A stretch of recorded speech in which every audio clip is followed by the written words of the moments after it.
Kembali dari dunia abadi. Audiobook, novel silat. Episode 69.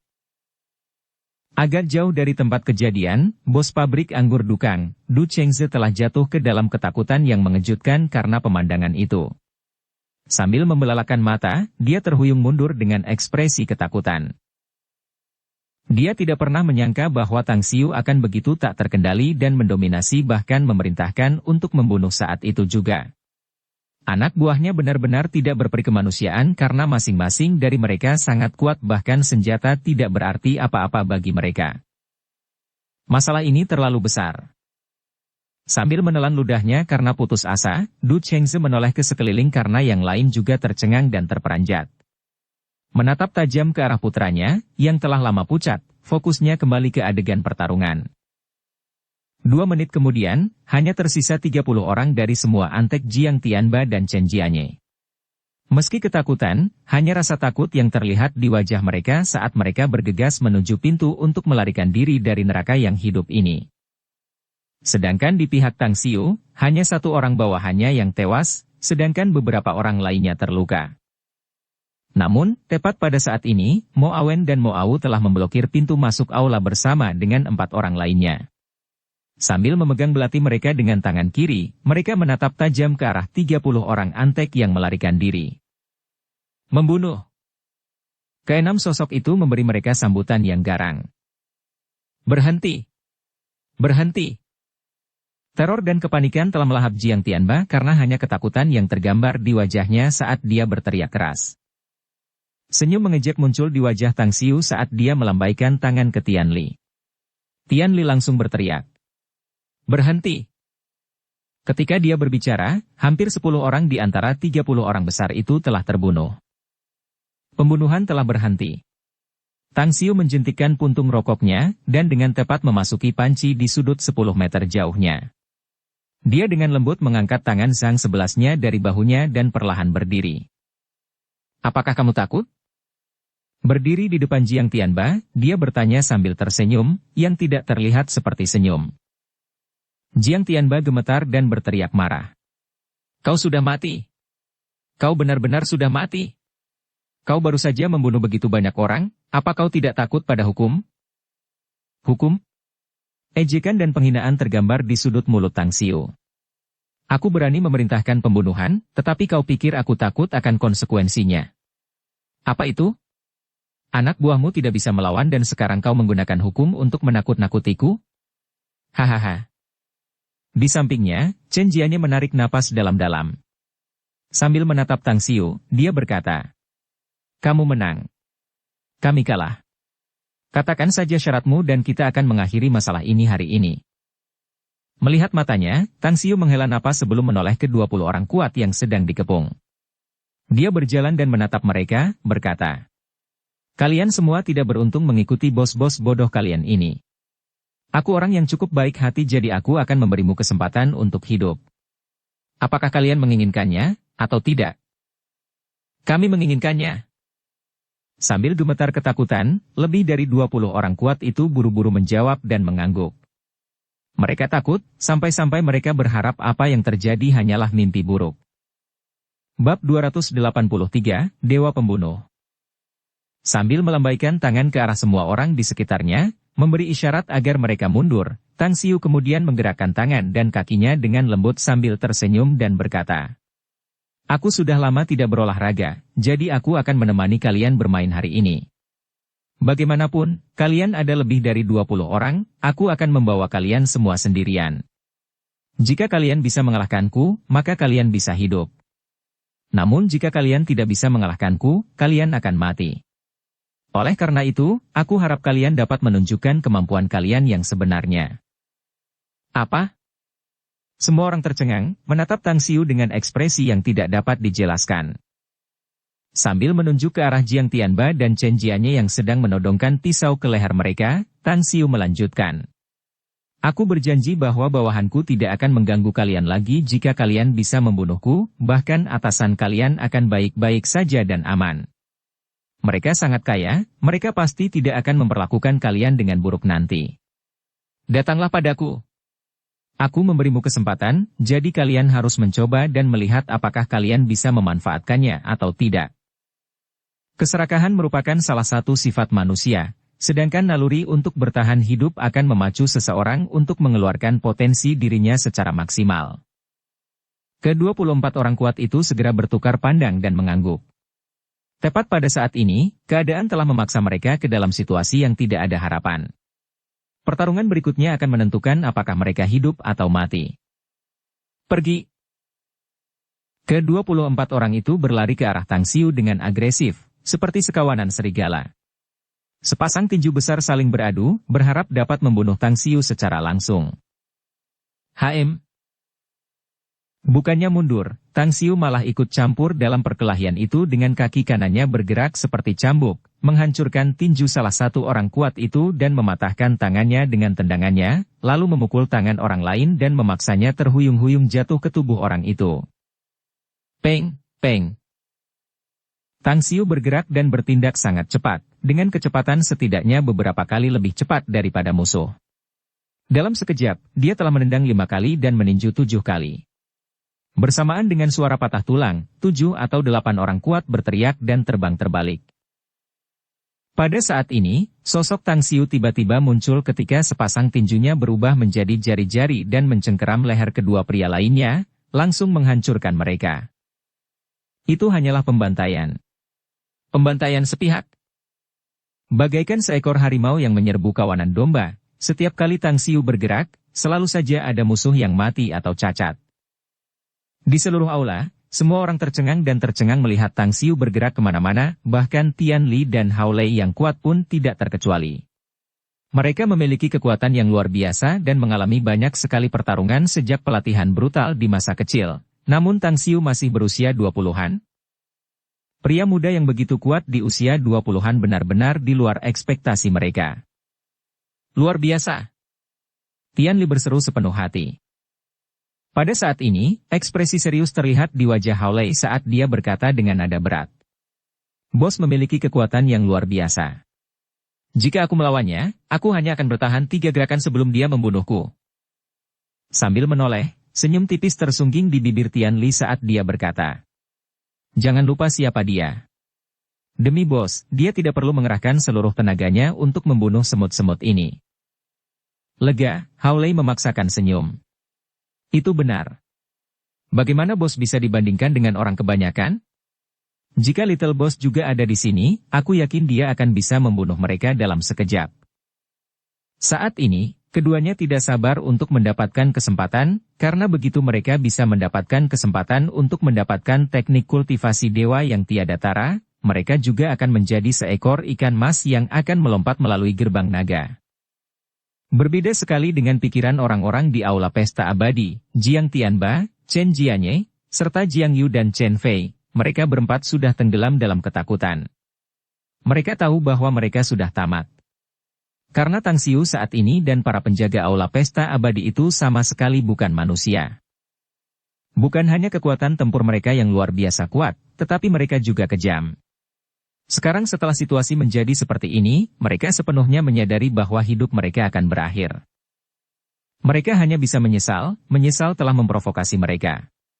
Kalau saja mereka tahu bahwa Tang Xiu dan orang-orang dari aula pesta abadi begitu kuat, mereka tidak akan berani memprovokasi mereka bahkan jika mereka memiliki ribuan poin keberanian. Semoga langit di atas kita dan bumi menjadi saksiku. Jika aku tidak mati hari ini, aku harus mencekik anak yang tidak berguna ini sampai mati sendiri. Chen Jianye perlahan menutup matanya sambil berbisik. Selesai. Setelah membunuh orang kuat terakhir, Tang Xiu menyiramkan darah ke tangannya sebelum berbalik dan menatap Jiang Tianba dan Chen Jianye. Kemudian, pandangannya beralih ke Jiang Yu dan Chen Fei. Apakah kalian berdua sudah gila sekarang? Tanya Tang Xiu sambil tersenyum tipis. Saat ini, Jiang Yu dan Chen Fei sudah ketakutan dan terkulai lemah di lantai. Mereka adalah playboy Hong Kong, sombong, mendominasi, dan bertindak tak terkendali. Namun saat ini, menyaksikan kematian ratusan orang, mereka benar-benar ketakutan dan ketakutan setengah mati. Di mana mereka berani bersikap sombong lagi? Engah. Tiba-tiba, Chen Fei seperti dipenuhi kekuatan. Ia bangkit dan berlutut di hadapan Tang Xiu, berulang kali bersujud dan menangis. Saudaraku, aku salah. Tolong kasihanilah aku. Aku berjanji akan segera menyeberang jalan saat aku melihatmu nanti. Aku mohon padamu. Tolong jangan bunuh aku. Jiang Yu tetap diam, namun dia juga menangis seperti Chen Fei, berlutut dan memohon belas kasihan. Tang Xiu menggelengkan kepalanya. Anak-anak orang kaya yang suka berpesta dengan celana sutra dan hidup mewah sejak kecil hanyalah orang-orang yang memiliki sifat takut pada yang kuat dan hanya berani menindas yang lemah. Jika Anda tidak memukul mereka dengan keras, mereka tidak akan pernah tahu apa itu rasa sakit. Namun, pada kenyataannya, alasan mengapa Tang Xiu bertindak bukanlah untuk membunuh, tetapi untuk menakut-nakuti, menghalangi bawahannya dari aula pesta abadi. Melihat Tian Lei, Hao Lei, dan Mo Brothers yang mengawasinya dengan hormat dan memujanya, dia tahu bahwa tujuannya telah tercapai. Jadi, Tang Xiu tidak berencana membunuh Jiang Tianba dan Chen Jianye. Lagi pula, terlalu banyak orang yang meninggal hari ini. Dia hampir tidak memiliki kontak pribadi di Hong Kong dan dia tidak memiliki sarana untuk menangani akibatnya, karena dia juga terlalu enggan untuk membuang-buang waktu di sini. Sebelum kembali ke kursi, Tang Xiu menatap Zhang sebelasnya yang ketakutan dan pucat, lalu bertanya. Bagaimana? Apa kamu takut? Dia mundur setengah langkah, menundukkan kepalanya dan tidak menjawab. Sambil menggelengkan kepalanya, Tang Xiu berkata dengan tenang. Aku sudah memintamu pergi sebelumnya, tetapi kamu tidak mau. Aku khawatir kamu tidak cocok untuk menghadapi situasi seperti ini. Bagaimanapun, aku akan mengirimmu kembali. Zhang sebelasnya perlahan mendongak saat matanya tertuju pada Tang Xiu. Setelah terdiam beberapa saat, dia berkata, Tang Xiu, membunuh orang bukanlah hal yang baik untuk dilakukan. Tang Xiu berbalik dan menunjuk mayat-mayat di mana-mana dan berkata, orang-orang ini terkutuk dan jahat. Kalau bukan karena aku cukup kuat, yang akan mati adalah aku, bukan mereka, bahkan kau juga akan menjadi korban. Jangan bilang padaku bahwa kita berada di era yang damai, namun hukum rimba di mana yang lemah menjadi mangsa bagi yang kuat akan tetap ada tidak peduli jam berapa sekarang. Jalan ini adalah jalan yang akan kutempuh di masa depan, jadi jangan gunakan konsep dan pikiran orang biasa saat kau melihatku. Zhang sebelasnya membuka mulut namun tidak tahu harus berkata apa. Aku akan mengirim seseorang untuk mengantarmu pulang. Hari sudah larut dan kurasa kau sudah tidak berselera makan lagi. Lupakan apa yang terjadi malam ini. Tidurlah dengan nyenyak setelah pulang, masih ada hari baru besok. Setelah terdiam sejenak, Zhang sebelasnya mengangguk tanpa suara. Setelah itu, Tang Xiu duduk kembali di kursi, menerima handuk bersih yang diberikan oleh seorang pria besar. Dia menyeka wajah dan tangannya, lalu menatap Jiang Tianba dan Chen Jianye yang pucat, lalu berkata sambil tersenyum. Bagaimana dengan kalian berdua? Ada yang ingin kalian katakan? Chen Jianye tidak mengatakan apa-apa. Sedikit kepahitan terlukis di wajah Jiang Tianba dan mendesah. Pemenang adalah raja, dan yang kalah akan selalu menjadi penjahat. Kami telah kalah, dan yang kalah harus menerima kekalahan. Jika kau ingin membunuh, maka bunuhlah kami. Sambil mengacungkan ibu jarinya, Tang Xiu memuji. Bagus. Kamu punya kesadaran diri. Kamu jelas tahu bahwa kamu harus mati hari ini. Memang bagus untuk bersikap tegar menghadapi kematian. Namun, aku tidak ingin keinginanmu terwujud. Dan terkadang, bahkan jika seseorang ingin mati, akan sangat sulit bagi mereka untuk mendapatkan keinginannya. Rasa dingin memenuhi hati Jiang Tianba saat dia menggeram. Lalu apa yang kamu inginkan? Tidak banyak. Aku akan membiarkanmu pergi, kata Tang Xiu. Membiarkan mereka pergi. Jiang Tianba tercengang, tatapannya tak percaya, bahkan Chen Jianye menatap Tang Xiu dengan ekspresi yang tak terlukiskan, mengira Tang Xiu salah paham dengan apa yang didengarnya. Sebenarnya sangat sederhana. Selama Anda menerima beberapa syarat, Anda tidak hanya akan terhindar dari penderitaan akibat dipukuli, Anda juga akan tetap hidup. Dan Anda akan menjalani kehidupan lama dan nyaman seperti yang biasa Anda jalani. Mengambil napas dalam-dalam, Jiang Tianba bertanya dengan nada berat. Syarat apa? Tang Xiu berkata dengan enteng. 49% saham Jiang Group dan Wanyuan Real Estate adalah syarat pertama.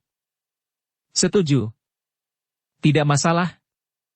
Jiang Tianba dan Chen Jianye menjawab tanpa ragu-ragu.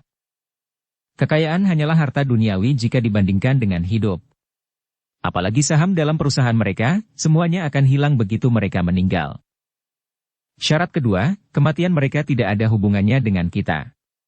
Kalian harus mengurus akibatnya sekaligus menyingkirkan berita itu. Jika ada yang bocor dan ada kesalahan sekecil apapun, aku akan mengirim beberapa orang untuk membantai semua keluargamu. Puas dengan jawaban mereka, Tang Xiu melanjutkan. Dipahami. Jiang Tianba dan Chen Jianye saling berpandangan dan menjawab dengan suara bulat.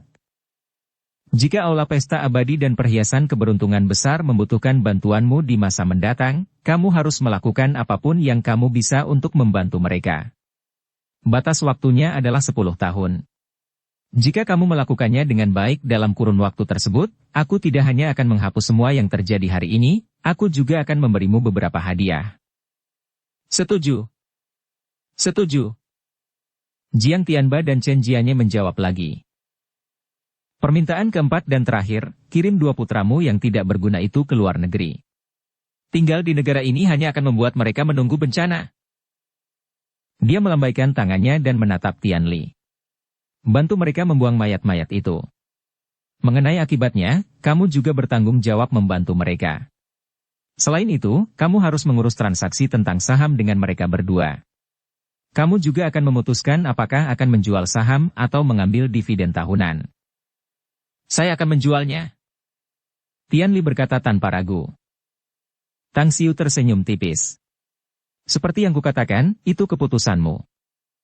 Ya. Bab 284, mengunjungi. Hukum rimba.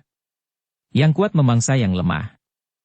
Setelah hidup di dunia abadi selama 10.000 tahun, Tang Xiu sangat memahami makna mendalam dari aturan ini. Meskipun saat ini bukanlah era penaklukan, kemakmuran, dan kehancuran ketika melawan, namun esensi prinsip bahwa seseorang tidak boleh memprovokasi dan menyerang orang lain agar tidak diserang masih perlu dipegang. Dia bukan seorang tukang jagal yang kejam, tetapi dia membunuh tanpa ampun. Pertama, dia mungkin akan menjadi orang yang mati hari ini jika dia tidak membunuh mereka. Kedua, mereka bukanlah orang baik karena mereka telah melakukan banyak perbuatan jahat. Mereka tidak tersentuh oleh hukum karena payung tangguh yang disediakan oleh latar belakang mereka yang tangguh. Oleh karena itu, dia harus menjadi iblis yang menghukum kejahatan, menjadi penghukum untuk menyelesaikan perbuatan jahat mereka. Seseorang berkata bahwa membunuh orang jahat mungkin merupakan keselamatan rakyat jelata. Hati nurani Tang Xiu bersih ketika membunuh orang jahat, karena nyawa orang baik bernilai, sedangkan nyawa orang jahat tidak bernilai. Namun, dia juga menemukan beberapa fakta menarik malam ini. Tianli dan Hao Lei, yang tampak lemah dan rapuh, juga merupakan ahli yang dibesarkan oleh Guyan Er. Sumber daya keuangan adalah fondasi dasar bagi kekuatan seseorang. Kenyataan bahwa Guyan Er menyuruh mereka berdua mengelola aula pesta abadi dan perhiasan besar menunjukkan bahwa dia sangat percaya pada mereka, jadi Tang Xiu tidak meragukan siapapun yang sudah diberi kepercayaan oleh Guyan Er. Kalian melakukannya dengan baik malam ini. Hubungi Chen Xiaohua yang bertanggung jawab atas bisnis barang antik dan juga Jin Cheng yang mengurus bisnis real estate. Katakan kepada mereka bahwa kalian berempat harus kembali ke Pulau Jingmen dan menemui Ji Qimei. Katakan kepada Ji Qimei bahwa di bawah perintahku, dia akan mengajarkan kepada kalian berempat apa yang telah dia ajarkan kepada Mo Awen dan Mo Au, kata Tang Xiu sambil perlahan berdiri dari kursinya sambil tersenyum tipis. Apa? Tianli dan Hao Lei terkejut, cahaya ketidakpercayaan muncul dari mata mereka. Beberapa detik kemudian, ketidakpercayaan itu berubah menjadi kegembiraan yang luar biasa. Mereka bersemangat. Keduanya selalu bermimpi untuk mempelajari teknik kultivasi untuk memperoleh keabadian. Akhirnya, mimpi ini menjadi kenyataan. Mengabaikan mereka, Tang Xiu menyalakan sebatang rokok sambil berjalan ke arah ayah dan anak dari keluarga Du yang panik dan berkata dengan ringan. Karena kamu memilih untuk menungguku menyelesaikan 2 lainnya sebelum kamu berbicara, lalu, apakah kamu ingin berbicara sekarang? Mulutnya berkedut beberapa kali saat Du Chengze menampar wajah Du yang dengan keras dan berteriak. Berlutut? Panik dan takut, Du yang segera berlutut di depan Tang Xiu. Sambil menyeka keringat dingin di dahinya, Du Chengze berkata dengan getir. Nama keluargamu Tang, kan? Bintang besar itu sepertinya pernah memanggilmu dengan nama itu sebelumnya. Bos Tang, anakku telah melakukan kesalahan yang memang sangat tidak biasa. Namun, aku ingin meminta maaf padamu, tolong ampuni nyawanya. Aku punya banyak bisnis, jadi sulit bagiku untuk memutuskan bagian perusahaan mana yang harus kuberikan padamu. Bagaimana kalau aku membayarmu 2 miliar sebagai tanda permintaan maaf? 3 miliar. Setelah itu kau bisa keluar dari sini.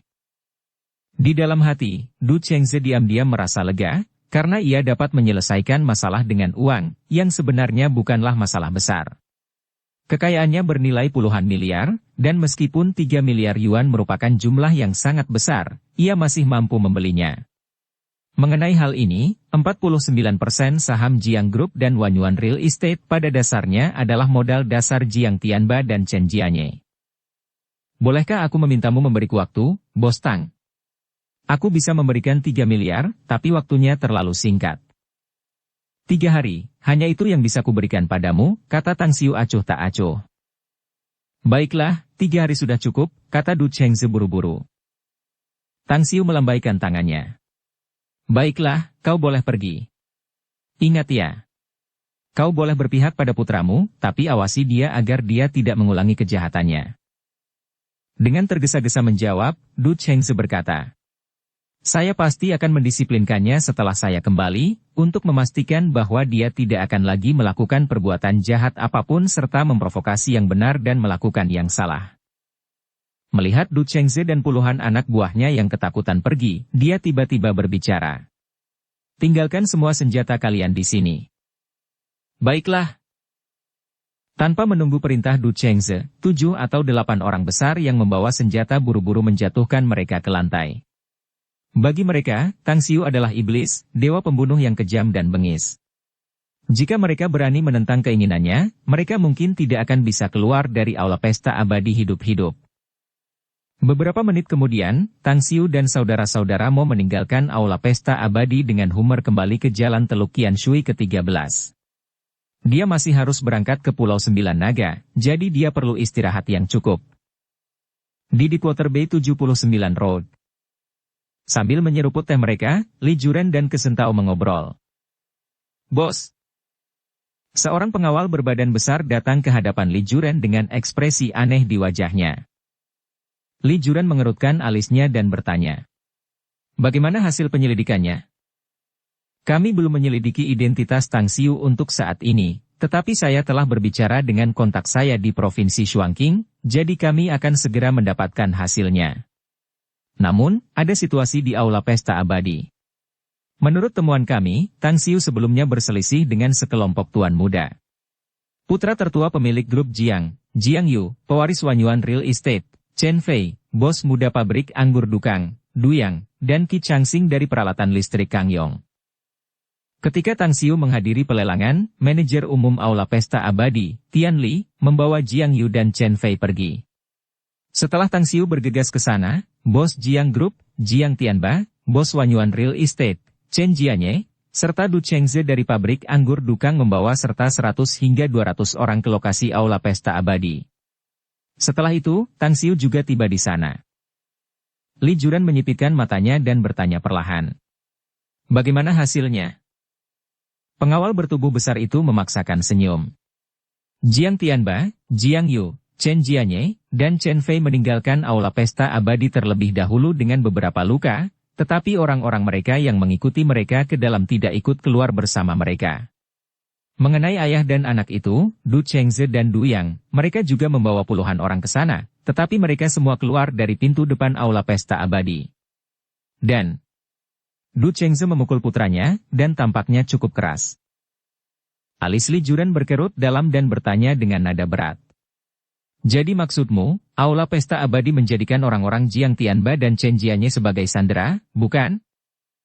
Pengawal besar itu berkata. Tidak. Mereka sudah meninggal. Apa? Li Juren dan Kesentao tiba-tiba berdiri, tampak terkejut. Semuanya mati? 100 hingga 200 orang memasuki aula pesta abadi dan Selain orang-orang Du Chengze yang keluar, apakah lebih dari 100 orang itu mati di dalam lokasi aula pesta abadi? Ketuk, ketuk. Pintu diketuk. Seorang pria setengah baya yang panik melangkah masuk ke ruangan dan berkata dengan tergesa-gesa. Bos, selusin orang yang kami kirim ke aula pesta abadi untuk memantau situasi di sana, baru saja memutus komunikasi dengan saya. Namun, sebelum saya kehilangan kontak, salah satu dari mereka memberitahu saya 2 patah kata. Apa 2 kata itu? Tanya Li Juren dengan nada dalam. Kesentau bertanya, 2 kata apa? Selamatkan aku, ucap lelaki setengah baya berbadan besar itu dengan nada putus asa. Li Juren menarik napas dalam-dalam sambil tersenyum pahit dan menggelengkan kepalanya. Ini sama dengan situasi di masa lalu. Aku tidak menyangka akan mengulangi kesalahan yang sama lagi. Sepertinya aku harus melakukan perjalanan ke sana lagi. Baru saja terbangun dari keterkejutannya, Kesentao dengan cepat berkata setelah mendengarnya. Paman Li, maksudmu kau akan pergi menemui Tang Xiu secara pribadi untuk memintanya melepaskan anak buahmu? Sambil memaksakan senyum masam, Li Juren berkata. Selain itu, apalagi yang bisa kulakukan? Mantan bos Gu memang kuat, tetapi dia jarang memerintahkan pembantaian yang tidak beralasan. Tang Xiu sebenarnya. Aduh. Aku harus melakukan semua yang ku bisa. Aku akan pergi bersamamu, Paman Li, kata Kesentao cepat. Tidak. Li Juren menggelengkan kepalanya. Lebih baik aku pergi ke sana sendiri. Tidak baik jika kau mengikutiku. Kirim seseorang untuk mencari tahu tempat tinggal Tang Xiu. Pengawal berbadan besar itu berkata. Kami telah menemukan kediamannya. Di Jalan Teluk Yanshui ke-13. Sambil mengangguk, Li Juren membawa serta 2 pengawal besar, menaiki mobil dan pergi dengan cepat, diam-diam diikuti oleh beberapa mobil. Di Jalan Qianshui B ke-13. Setelah kembali, Tang Xiu mandi dan berganti pakaian. Tepat saat dia bersiap untuk berkultivasi, pintu kamarnya diketuk. Ada sesuatu, tanya Tang Xiu setelah dia membuka pintu. Mo Awen berkata dengan hormat. Bos, Li Juren sedang berkunjung. Tang Xiu menyipitkan matanya dan langsung mengerti alasan dan maksud kedatangannya. Namun, status Li Juren sendiri agak berbeda. Meskipun tidak tertarik dengan kekayaannya, Tang Xiu mengangguk dan berkata. Bawa dia ke ruang tamu, aku akan segera ke sana. Ya. Mo Awen membalas dan pergi. Setelah merenung sejenak, Tang Xiu kemudian mengenakan sepatunya sambil berbalik dan berjalan keluar ruangan. Tidak mudah untuk menyembunyikan apa yang telah terjadi di aula pesta abadi hari ini. Bagaimanapun, serangkaian suara tembakan pasti akan menarik perhatian orang lain, bahkan mungkin membuat polisi waspada. Li Juren, yang telah tinggal di Hong Kong hampir sepanjang hidupnya, pasti memiliki hubungan pribadi di bidang politik, dan itu pasti karena dia ingin menyelamatkan nyawa bawahan di bawah komandonya. Setelah memerintahkan pengasuh untuk menyiapkan teh yang enak, Tang Xiu pergi ke ruang tamu. Adik Tang, kita bertemu lagi. Baru saja duduk di sofa, Li Juren berdiri lagi sambil tersenyum saat melihat Tang Xiu. Sambil tersenyum tipis, Tang Xiu menjawab. Sepertinya takdir di antara kita sangat erat karena kita bertemu 2 kali dalam malam yang singkat ini. Sambil memaksakan senyum, Li Juren berkata. Ini memang cukup dalam. Tidak hanya denganmu, aku juga ditakdirkan dengan aula pesta abadi milikmu. Ngomong-ngomong, aku pernah mengirim beberapa orang untuk menyelidiki aula pesta abadi di Pulau Jingmen di masa lalu. Hasilnya adalah semua orangku telah ditangkap dan dikirim ke daerah pertambangan di suatu tempat di Afrika, menjadi kuli di sana. Jadi, kamu tahu apa yang terjadi malam ini? Tanya Tang Xiu ringan. Sambil mengangguk, Li Juren menjawab. Ya, aku mendengarnya, jadi aku datang untuk bertanya apakah adik Tang membutuhkan bantuanku. Baik dalam urusan bisnis maupun politik di Hong Kong, aku punya cara untuk melewatinya. Sudut mulut Tang Xiu melengkung saat dia tersenyum. Sepertinya Tetua Li datang untuk meminta bantuanku. Kalau begitu, aku akan menerima kebaikanmu. Ayo, mari kita minum teh. Sambil melirik pengasuh yang datang untuk menyajikan teh, Li Juren ragu-ragu sejenak sebelum berbicara dengan suara rendah. Adik Tang, anak buahku. Sambil melambaikan tangannya, Tang Xiu berkata. Tetua Li, tehku mungkin tidak seenak punyamu, tapi tolong jangan menolaknya. Setelah kau mencicipi teh ini dan kembali ke rumahmu, aku yakin orang-orangmu seharusnya sudah kembali. Setelah memahami maksudnya, Li Juren merasa senang dan tertawa. Adik Tang, sejujurnya, aku juga masih berutang budi pada Aula Pesta Abadi. Sudah lebih dari 20 tahun sejak terakhir kali aku bertemu dengan Bos Gu. Apakah dia baik-baik saja? Bab 285, membuang-buang uang. Tang Xiu mengangkat alisnya. Kau kenal Yan Er? Yan Er? Tercengang, Li Juren menatap kosong dan bingung. Adik Tang, siapa Yan Er? Tang Xiu dengan tenang menjawab. Gu Yan Er. Keterkejutan terpancar di mata Li Juren. Ia tidak pernah menyangka bahwa Tang Xiu benar-benar memanggil Gu Yan Er seperti anak-anaknya. Harus diketahui bahwa lebih dari 20 tahun yang lalu Gu Yan Er tampak seperti berusia 20-an. Jadi, bukankah itu berarti usianya sekarang kurang lebih sekitar 50 tahun? Iya, itu Gu Yan Er, Bos Gu. Lebih dari 20 tahun yang lalu, ada sesuatu yang terjadi, kecelakaan di pihak saya yang mengharuskan saya mengangkut satu tumpuk barang impor dari luar negeri, jadi saya menebalkan wajah untuk meminta bantuan Bos Gu. Tang Xiu terkejut. Apakah dia membantumu? Sambil mengangguk, Li Juren berkata. Ya, dia melakukannya, dan itu menyelamatkanku dari kerugian besar. Namun, dia tidak mau dibayar, dia hanya meminta dua hal dariku. Apa yang dia tanyakan padamu? Tanya Tang Xiu penasaran. Pertama, aku tidak boleh mengirim orang untuk menyelidiki Aula Pesta Abadi lagi. Kedua, dia ingin aku menemukan seorang pria bernama Tang Xiu dan bahkan memberiku fotonya.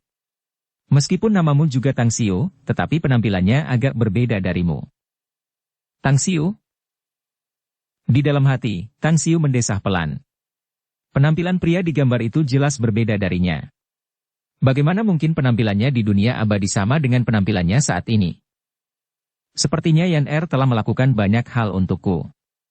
Tetua Li, aku harap kau tidak lagi mengirim orang untuk menyelidikiku jika memungkinkan, karena bahkan jika kau melakukannya, kau mungkin tidak akan menemukan apapun. Selain itu, sudah 10 tahun Yan Er tidak dalam kondisi yang baik. Oleh karena itu, dia tidak lagi mengelola Balai Pesta Abadi. Orang yang mengelola perusahaan adalah muridnya, Gu Xiaosui. Bagaimanapun, aku mungkin harus merepotkanmu untuk menjaga Balai Pesta Abadi di masa depan, kata Tang Xiu sambil tersenyum setelah dia mendesah emosional. Ekspresi Li Juren berubah dan menjawab dengan tergesa-gesa. Mengurus Aula Pesta Abadi, anggap saja sudah selesai. Namun, bagaimana dengan Bos Gu? Apakah Anda memerlukan bantuan saya untuk mencari tabib? Saya mendengar bahwa seorang tabib dewa muncul di kota Bintang Provinsi Shuangqing. Jika Anda berkenan, saya akan pergi ke sana sendiri untuk mengundang tabib dewa itu ke Pulau Jingmen. Melihatnya dengan ekspresi aneh, Tang Xiu bingung apakah dia harus merasa geli atau kesal. Dia berkata, berita tentang dokter dewa di Star City menyebar secepat ini, bahkan sampai ke Hong Kong. Li Juren tertawa. Baru-baru ini, aku juga mendengar dari teman lamaku di ibu kota. Dia mengatakan bahwa Tang. Tiba-tiba, senyum di wajahnya membeku sementara ketidakpercayaan memenuhi matanya. Ada apa ini, Tang? Tanya Tang Xiu dengan bingung. Sambil menatap kosong ke arah Tang Xiu, Li Juren kemudian bertanya. Sejauh yang aku tahu, dokter dewa di rumah sakit medis Tiongkok Star City juga bernama Tang Xiu. Teman lamaku di ibu kota itu mengatakan bahwa kepala keluarga Tang di Beijing, pria itu, asmanya tidak hanya disembuhkan oleh Tang Xiu ini juga cucu kandungnya. Kamu berasal dari provinsi Shuangqing, jangan bilang padaku. Tang Xiu tidak dapat menahan tawa. Jangan banyak bicara lagi, tidak masalah. Sekarang kau tahu lebih banyak daripada bawahan yang kau kirim untuk menyelidikiku. Ya, Tang Xiu di rumah sakit medis Tiongkok Star City memang aku. Namun, statusku saat ini di sana bukanlah dokter resmi. Mengenai keluarga Tang, Tang Yunde adalah ayahku dan Tang Kuosheng adalah kakekku. Mendesis? Li Juren terkejut dan takut dengan identitas Tang Xiu. Jika Tang Xiu hanyalah keturunan keluarga Tang, bahkan cucu Tang Kuosheng, dia mungkin tidak akan terkejut. Namun, tak disangka dia juga seorang tabib dewa. Yang lebih penting, Tang Xiu juga pemilik Aula Pesta Abadi. Dengan begitu banyak identitas yang dicampur jadi satu, meskipun dia sendiri memiliki status yang luar biasa, dia tetap saja merasa takut. Jangan terlalu terkejut. Kalau aku bisa menyembuhkan Yan Er, aku pasti sudah melakukannya. Lagi pula, dia murid kesayanganku, kata Tang Xiu enteng.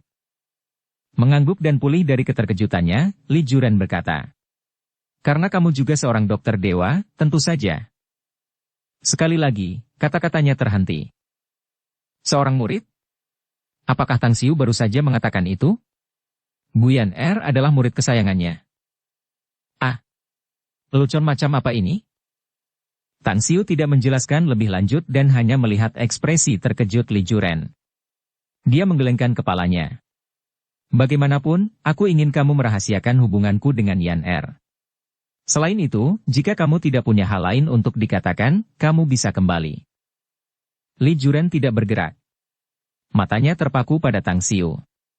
Pemuda di hadapannya ini seperti makhluk misterius yang diselimuti kegelapan. Kalau begitu, aku permisi dulu, melihat niat Tang Xiu untuk mengantarnya keluar, Li Juren pun bangkit dan menjawab. Setelah mengantarnya pergi, Tang Xiu berbalik dan naik ke atas. Pembunuhan hari ini tidak berdampak negatif padanya sejauh ini. Oleh karena itu, dia duduk bersila di tempat tidur dan mulai berkultivasi. Dengan tekun dalam kultivasinya, dia dapat, kapan saja, menembus tahap penguatan daging. Selama dia mencapai tahap ini, kekuatannya akan melonjak secara eksponensial. Dia mungkin tidak dapat menyebut dirinya tak terkalahkan di seluruh dunia, tetapi hanya ada beberapa orang yang dapat menjadi tandingannya. Kawasan pemukiman Sim Sa Sui, Hong Kong. Di dalam aula villa mewah bergaya Eropa, Du yang berlutut di depan Du Chengze dengan wajah penuh penyesalan. Karena konflik kecil, keluarga mereka harus membayar ganti rugi sebesar 3 miliar. Meskipun dia dulu sombong dan tidak terkendali, saat ini, dia sepenuhnya menyadari bahwa dia telah melakukan kesalahan besar. Sebelumnya, ia pernah dihukum dan dipaksa berlutut. Hal itu membuatnya marah dan meskipun ia mengakui kesalahannya, namun itu hanya di permukaan dan tidak tulus di dalam. Namun saat ini, ia tidak mengeluh sedikit pun. Apakah kamu tahu kesalahanmu? Tidak dapat memukul Du yang lagi setelah puluhan pukulan, Du Chengze duduk tegap di sofa dengan tatapan dingin yang terpancar di matanya, sedangkan istrinya, Bai Yueqin, menatap wajah Du yang bengkak dengan sedih, ingin bicara tetapi tetap diam. Ya. Ayah. Aku tahu kesalahanku, kata Du yang sambil mendongak. Jika kamu tahu kesalahanmu, maka perbaikilah dirimu. Jika tidak, saat kamu mengelola bisnis keluarga kita di masa depan, semua itu akan sia-sia saja. Jika seperti ini, lebih baik aku menyumbangkan uangnya untuk amal sebelum aku meninggal. Dengan melakukan ini, setidaknya reputasi kita akan tetap baik. Du yang menarik napas dalam-dalam dan menjawab dengan sungguh-sungguh. Ayah, jika saja kejadian ini tidak terjadi hari ini, aku mungkin masih akan melakukan hal-hal yang sama seperti yang biasa kulakukan, tetapi sekarang berbeda. Apa yang kulihat hari ini adalah hal yang paling mengerikan dan mencekam dalam hidupku. Aku bersumpah padamu bahwa aku tidak akan lagi berbaur dengan para penjahat itu dan aku juga tidak akan membuang-buang waktu dan bermalas-malasan lagi. Aku akan membantu pekerjaan di perusahaan. Dan bahkan jika kau menyuruhku memulai dari bawah, aku akan menerimanya. Melihat penampilan serius dan hikmat yang ditunjukkan putranya, Du Chengze akhirnya merasa senang. Namun, kompensasi 3 miliar yuan adalah sesuatu yang akan menciptakan dampak luar biasa pada bisnisnya begitu ia mengumpulkan uang dan memberikannya kepada pihak lain. Bangun. Berdiri perlahan, Du yang berbicara setelah terdiam beberapa saat. Ayah. Seberapa banyak yang kau ketahui tentang aula pesta abadi? Apa latar belakang orang bermarga Tang ini dan bagaimana dia bisa begitu menakutkan? Sambil tersenyum pahit dan dipaksakan, Du Chengze berkata. Kau bertanya padaku, tetapi kepada siapa aku harus bertanya? Jika aku tahu mereka sekuat ini, apakah aku akan membawamu ke sana? Ah, lupakan saja. Setidaknya keluarga kita masih baik-baik saja dan mempertahankan sebagian besar industri kita dan menyelamatkan puluhan bawahan kita. Tetapi Jiang Tianba dan Chen Jianye menendang selembar besi karena mereka kehilangan setidaknya 2/3 dari aset keluarga mereka. Kalian semua benar-benar tidak boleh membiarkan siapapun merasa lega. Du yang menundukkan kepalanya sebelum tiba-tiba mendongak, menatap kosong sejenak dan berkata, "Ayah, ada orang lain yang terlibat dalam masalah hari ini selain aku, Jiang Yu dan Chen Fei. Aku masih ingat Tang Xiu mengatakan bahwa dia ingin para tetua datang dan meminta maaf." "Siapa dia?" Du Chengze bertanya dengan heran sejenak. "Qi Changxing," kata Du Yang. Sambil mengedipkan matanya, aliran cahaya tiba-tiba melintas dari mata Du Chengze saat dia bertanya dengan nada yang dalam. "Jangan berbohong padaku. Apakah Qi Changxing benar-benar terlibat dalam masalah ini?" "Ya." "Tapi dia tidak dipukuli," kata Du Yang dengan serius. Du Chengze bersenandung dingin. Dia mengambil ponselnya dan menghubungi nomor telepon. Sim Sasui, di Beverly Hotel. Sambil memegang cangkir kristal, Qi Chengshan menghadiri jamuan makan temannya di aula yang luas dan mewah. Lampu kristal yang cantik memancarkan cahaya lembut di setiap sudut memantulkan cahaya seolah-olah cahaya kaleidoskopik imajiner dalam mimpi. Meja dan kursi bergaya Eropa yang bergaya dan bar kecil yang indah dicat dengan warna putih bersih, memancarkan suasana dan atmosfer aristokrat. Dering. Dering, dering. Obrolan riangnya tiba-tiba terhenti karena bunyi dering ponselnya.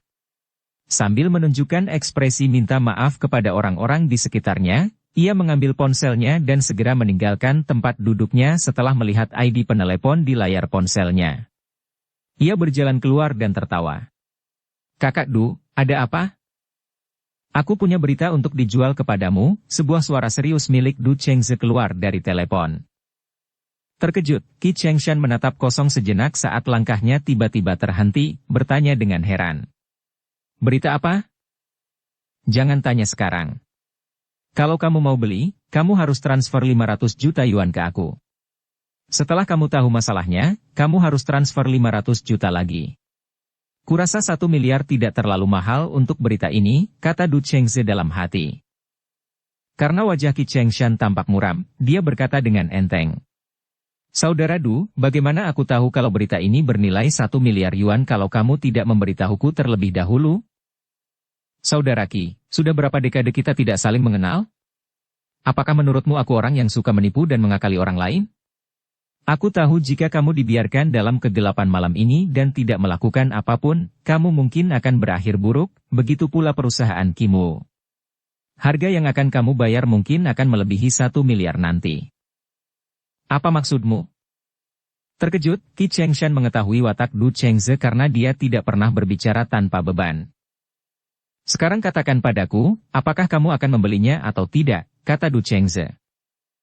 Setelah terdiam beberapa saat, Qi Chengshan berkata perlahan. "Saya setuju jika berita yang Anda berikan benar-benar sepadan dengan harga yang mahal. Namun jika tidak, saya ingin 500 juta yuan saya dikembalikan kepada saya, Saudara Du. Anda akan segera mendapatkan uangnya di rekening Anda." "Kesepakatan." Panggilannya berakhir. Qi Chengshan mengerutkan kening dan alisnya membentuk karakter, karena kekhawatiran yang mendalam muncul di dalam dirinya. Meskipun dia tidak tahu apa masalahnya, Du Chengze jelas tahu tentang beberapa berita negatif yang berkaitan dengan perusahaan Qi miliknya, dan yang serius. Dukung channel Novel Silat dengan subscribe, follow, like, komen dan share. Bab 286, Ketakutan. Berteman selama puluhan tahun dan memiliki banyak kenalan, Qi Chengshan mengenal Du Chengze dari bawah ke atas. Namun, keduanya adalah pengusaha. Jika itu adalah negosiasi bisnis, wajar saja jika Du Chengze meminta sejumlah uang kepadanya, dia bisa menerima dan memahaminya. Namun, berita penting apa yang sampai bernilai 1 miliar yuan? Setelah mentransfer uang ke rekening pribadi Du Chengze, ponselnya berdering lagi. Qi Chengshan kemudian berdiri di sudut yang tenang dan menekan tombol jawab. "Saudara Qi, sebaiknya Anda datang menemui saya jika memungkinkan karena tidak nyaman berbicara di telepon. Namun, cepatlah karena waktu terus berpacu melawan Anda." Suara Du Chengze terdengar dari telepon. "Aku pergi sekarang," kata Qi Chengshan dengan berat. "Tunggu, jangan tutup teleponmu. Sebaiknya ajak anakmu juga karena masalah ini ada hubungannya dengan dia." "Apa maksudmu?" "Jangan tanya. Datang saja dan aku akan memberitahumu." Saat panggilan telepon berakhir, Qi Chengshan mengerutkan kening dalam-dalam. Setelah merenung sejenak, ia menelepon nomor ponsel Qi Changsing. Mengetahui bahwa ia ada di sekitar, ia menyuruh putranya untuk datang kepadanya. Di pintu masuk Hotel Beverly. Sebuah Bentley perlahan diparkir di luar pintu masuk sementara Qi Chengshan berdiri di sampingnya, menatap ke kejauhan ke arah sebuah Porsche yang mendekat dengan cepat. Rasa dingin melintas di matanya. Dia samar-samar dapat menebak bahwa berita buruk yang akan disampaikan Du Chengze kepadanya mungkin karena kekacauan besar yang dibuat putranya. Ayah menyuruhku untuk bergegas ke sini. Apakah ada sesuatu? Bau samar alkohol tercium dari tubuh Qi Changsing. Setelah melihat kejadian hari ini, ia diselimuti kegelisahan, sehingga ia meminta beberapa temannya untuk menemaninya minum untuk mengatasi perasaan itu. Namun, panggilan dari ayahnya agak mengganggunya. Setelah naik ke mobil, Qi Chengshan berkata dengan berat. Masuklah ke mobil. Kau harus pergi bersamaku ke suatu tempat. Sambil memberikan kunci Porsche-nya kepada petugas keamanan pintu masuk, Qi Changsing memasuki mobil dan bertanya dengan rasa ingin tahu. Ayah, mau bawa aku kemana? Du Chengze baru saja meneleponku, mengatakan bahwa dia ingin menjual beberapa berita penting kepadaku. Apakah kamu tahu berapa nilai berita itu? Qi Chengshan mendengus dingin kepadanya. Du Chengze. Ayah Duyang. Kegelisahan di dalam dirinya bertambah kuat saat Qi Changsing menggelengkan kepalanya. Tidak. 1 miliar, kata Qi Chengshan. Qi Changsing tertegun saat matanya langsung berubah menjadi piring, berseru. Ayah, apakah kamu setuju? Saya sangat mengenal Du Chengze. Jika berita itu tidak penting, dia tidak akan pernah mengerjai saya. Namun, sebelum saya menemuinya, saya ingin bertanya kepada Anda. Apakah Anda yang membuat kekacauan besar? Qi Changsing yang sudah cemas kini wajahnya berubah tak sedap dipandang. Setelah ragu sejenak, ia pikir ia tak bisa lagi menyembunyikan kebenaran, berkata dengan getir. Ayah, aku mungkin membuat kekacauan besar. Hari ini. Menceritakan semua hal tentang masalah hari ini, Qi Changsing akhirnya berkata.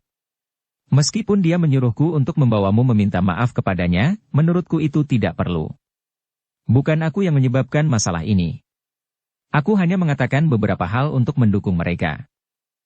Kilatan dingin di mata Qi Chengshan semakin tebal saat dia bertanya dengan nada berat. Apakah kau benar-benar melihat kedua anak itu, Jiang Yu dan Chen Fei ditangkap oleh manajer umum Aula Pesta Abadi, Tian Li? Qi Changsing mengangguk cepat dan menjawab. Itu benar sekali. Tapi aku sangat penasaran karena Du yang tidak ditangkap saat itu. Sambil perlahan menutup matanya, Qi Chengshan terus-menerus memikirkan kejadian itu. Dia tahu tentang Aula Pesta Abadi, dia bahkan menjadi pelanggan tetap saat menjamu teman-temannya di sana. Dia juga tahu sedikit tentang Tian Li dan bertemu dengannya beberapa kali. Wanita itu hangat dan mudah didekati, rendah hati dan bijaksana. Satu hal yang tidak dapat ia pahami adalah, mengapa Tian Li memiliki gaya yang sangat berbeda dari biasanya, bahkan berani membawa Jiang Yu dan Chen Fei pergi dengan paksa. Harus diketahui bahwa kedua pemuda ini memiliki latar belakang yang tidak biasa, dengan kekuatan yang jauh lebih kuat dibandingkan dengan Aula Pesta Abadi. Mungkinkah Tian Li tidak takut kehilangan pijakannya di Hong Kong demi Aula Pesta Abadi? Beberapa menit berlalu. Qi Chengshan memutuskan untuk menelepon Jiang Tianba dan Chen Jianye, menanyakan situasi spesifiknya. Setelah menghubungi nomor ponsel Jiang Tianba, butuh waktu lama sebelum panggilannya diterima oleh pihak lain. Saudara Jiang, ini Pak Tuaki. Apakah aku mengganggu istirahatmu? Jika kamu ingin mengatakan sesuatu, katakan dengan cepat. Suara kasar bercampur nada marah milik Jing Tianba terdengar dari telepon. Untuk sesaat, Qi Chengshan terkejut dan bingung, lalu bertanya. Saudara Jiang, saya baru saja mendengar dari anak saya bahwa putra Anda memiliki konflik dengan orang-orang dari Aula Pesta Abadi. Apa sebenarnya masalahnya? Cari tahu sendiri. Panggilan telepon langsung terputus setelahnya. Tercengang dan menatap kosong, dia mendengarkan bunyi bip telepon saat kabut tebal menyelimuti hati Qi Chengshan, menyebabkan dia tidak dapat memikirkannya. Dia memiliki hubungan yang baik dengan Jiang Tianba, tetapi apa yang terjadi padanya hari ini? Rasanya seperti dia baru saja memakan bubuk mesiu. Bukan berarti, dia telah berbuat salah padanya, bukan? Setelah menenangkan dirinya, Qi Chengshan menggelengkan kepalanya dan menghubungi nomor ponsel Chen Jianye. Ada apa? Suara Chen Jianye yang rendah dan dalam terdengar dari telepon. Qi Chengshan tertawa. Chen tua, nada bicaramu ini, sepertinya kamu sedang tidak dalam suasana hati yang baik, ya? Apa yang terjadi? Dengan penuh amarah, Chen Jianye menjawab. Jika kamu yang kehilangan separuh aset keluargamu setelah berpuluh-puluh tahun berusaha keras dan pahit, apakah kamu akan merasa senang karenanya? Terkejut, Qi Chengshan tercengang, karena Chen Jianye juga mengakhiri panggilannya setelah dia mengucapkan kalimat itu. Apa itu? Tiba-tiba kehilangan sebagian besar aset keluarga yang diperoleh dengan susah payah dan susah payah selama puluhan tahun? Tiba-tiba, hawa dingin menyerbu hatinya saat matanya langsung fokus. Sebuah pikiran konyol muncul di benaknya, apakah Jiang Tianba dan Chen Jianye menderita kerugian di tangan orang-orang Balai Pesta Abadi? Gagasan itu terlintas dalam benaknya selama beberapa detik sebelum dia membuangnya. Dia pikir itu tidak mungkin. Meskipun Aula Pesta Abadi mungkin memiliki sedikit kemampuan, akan sangat sulit bagi mereka untuk menghadapi Jiang Tianba dan Chen Jianye pada saat yang sama. Di Sim Sasui, Qi Chengshan membawa Qi Changxing dan tiba di kediaman keluarga Du. Setelah melihat Du Chengze, dia langsung bertanya dengan keras. Kakak Du, bisakah kamu mengatakannya sekarang? Saat mereka berjabat tangan, Du Chengze melihat ke arah Qi Changxing di belakangnya. Dia lalu menggelengkan kepalanya dan berkata, ikut aku ke kamarku. Membicarakannya di luar tidak baik. Di dalam ruang belajar, setelah memberi isyarat kepada Qi Chengshan untuk duduk, Du Chengze mulai berbicara dengan ekspresi getir, sambil mendesah. Saudara Qi, saya tidak akan pernah meminta uang kepada Anda jika sebelumnya. Namun, situasinya berbeda sekarang, saya harap Anda tidak menyalahkan saya. Putra-putra baik yang telah kita besarkan ternyata telah mengundang masalah dan malapetaka bagi kita. Katakan padaku, kata Qi Chengshan sambil mengerutkan kening. Berbicara dengan nada berat, Du Chengze menjawab. Karena kamu membawa putramu, kamu seharusnya tahu bahwa keempat anak ini baru saja berkonflik dengan bos Balai Pesta Abadi, bukan? Saya mendengar sedikit tentang itu, kata Qi Chengshan sambil mengangguk. Du Chengze menggelengkan kepalanya. Tian Li menangkap putra-putra Jiang Tianba dan Chen Jianye di Aula Pesta Abadi. Jadi, mereka segera menghubungi saya. Kami bertiga membawa hampir 200 orang dan bersiap untuk memberi pelajaran kepada Aula Pesta Abadi. Namun hasilnya, lebih dari 100 orang di bawah Jiang Tianba dan Chen Fei semuanya hancur. Mereka juga diperas karena harus menyerahkan 49% saham perusahaan mereka, sedangkan saya harus membayar 3 miliar sebagai kompensasi untuk menyelamatkan nyawa kami, ayah dan anak, serta puluhan orang saya. Apa? Qi Chengshan tiba-tiba berdiri dengan ekspresi ngeri di wajahnya. Syok! Berita itu bagaikan guntur yang menggelegar baginya. Dia tahu betul tentang kisah dalam trio itu, Du Chengze, Jiang Tianba, dan Chen Jianye. Mereka adalah orang-orang kaya dan berpengaruh. Jika mereka bergabung, mereka akan mampu bersaing dengan Li Juren untuk Hong Kong, meskipun sedikit lebih lemah. Keberadaan macam apa Aula Pesta Abadi itu? Bagaimana mungkin mereka bertiga yang bergabung tetap tidak mampu bersaing dengannya? Kakak Du, jangan main-main denganku. Sambil menggerakkan bibirnya beberapa kali, Qi Chengshan bertanya dengan suara gemetar. Dengan wajah serius, Du Chengze menggelengkan kepalanya dan berkata, lihat aku. Apa kau pikir aku bercanda denganmu? Sebagian besar penjahat dan antek yang telah susah payah dididik Jiang Tianba dan Chen Jianye, semuanya telah dibantai. Mereka juga kehilangan lebih dari 2/3 kekayaan mereka. Hubungi mereka jika kau tidak percaya padaku. Tiba-tiba, Qi Chengshan akhirnya mengerti mengapa Jiang Tianba dan Chen Jianye menjawabnya dengan sikap dan perilaku seperti itu ketika dia menelepon mereka. Mereka baru saja jatuh ke dalam kondisi yang menyedihkan. Tepat saat pikiran itu terlintas di benaknya, wajah Qi Chengshan menjadi pucat seperti kertas. Dia tiba-tiba menyadari sesuatu saat matanya mengerut hebat dan buru-buru bertanya. Maksudmu pihak lain juga akan memukulku? Sambil memaksakan senyum, Du Chengze berkata. Saudara Ki, kamu sendiri tidak melihat kejadian saat itu. Lebih dari 100 mayat dengan darah menutupi lantai. Pihak lain sangat kejam, bahkan kata-kata kejam dan tanpa ampun tidak cukup untuk menggambarkan mereka. Terutama bos Aula Pesta Abadi. Dia hanyalah seorang pemuda berusia 20-an namun dia membunuh lebih dari 20 orang. Apakah kamu pikir keluargamu bisa pergi begitu saja sementara kami bertiga telah membayar harga yang sangat mahal? Mulut Qi Chengshan berkedut beberapa kali. Saat dia berbalik, dia menampar wajah Qi Changxing saat putranya terhuyung mundur dan hampir jatuh ke lantai. Saudara Du, saya akan mentransfer sisa 500 juta ke rekening Anda setelah saya menyelesaikan masalah ini. Saya akan pergi sekarang. Setelah mengatakan itu, Qi Chengshan menyeret Qi Changxing dan pergi. Di sayap utara Aula Pesta Abadi, lebih dari 100 mayat telah dibuang sementara lantai yang berlumuran darah juga telah dicuci bersih, namun bau samar darah masih tercium di dalam aula. Apakah kita akan kembali ke Pulau Jingmen malam ini? Hao Lei tampak senang dan bertanya setelah melihat petugas kebersihan dan penjaga keamanan telah meninggalkan restoran.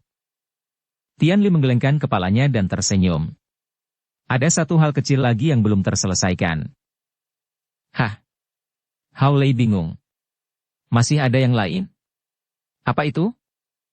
Sudut mulut Tian Li membentuk senyum saat dia berkata perlahan. Beberapa orang tidak datang. Jadi aku bermaksud mengunjungi mereka sendiri untuk menagih utang jika mereka tidak datang hari ini. Siapa itu? Tanya Hao Lei dengan heran. Qi Chengshan, kata Tian Li. Alis Hao Lei berkerut. Apakah Qi Chengshan juga terlibat dalam insiden malam ini? Sambil mengangkat bahunya, Tian Li tersenyum. Ya, dia membesarkan putranya yang baik yang ternyata membuat kekacauan besar, membawa malapetaka, jadi dia tentu saja tidak akan pernah bisa lepas dari tanggung jawabnya. Sambil mengangguk dan tampak berpikir, Hao Lei tiba-tiba berkata, Tian Li, apakah kamu merasa bahwa bos kita saat ini seperti mesin pencetak uang? Penghasilannya hanya 1 malam, tetapi jumlahnya lebih dari 10 tahun dari Aula Pesta Abadi dan perhiasan keberuntungan besar yang digabungkan. Bab 287, Harga Astronomis untuk Sebuah Pelajaran. Senyum tersungging di bibir Tian Li saat dia berkata, Ada apa? Apakah menurutmu itu terlalu buruk atau bosnya terlalu kejam? Aku baik-baik saja dengan kekejamannya, atau bagaimana mungkin kita bisa melawan begitu banyak lawan? Sudah beberapa tahun sejak bos besar terakhir kali muncul, meninggalkan bos kecil untuk mengurus bisnis. Kau tahu bagaimana dia agak acuh tak acuh dalam hal-hal yang penting dan perlu. Terlepas dari masalahnya, dia mendelegasikan sebagian besar pekerjaan kepada kita. Aku agak khawatir bahwa ketidakpeduliannya akan menghambat perluasan dan pengembangan Aula Pesta Abadi di kemudian hari jika terus seperti itu. Sekarang tampaknya kekhawatiranku tidak berdasar, kata Hao Lei sambil tertawa. Bersambung ke episode 70. Dukung kami dengan subscribe, follow, like, komen dan share. Terima kasih.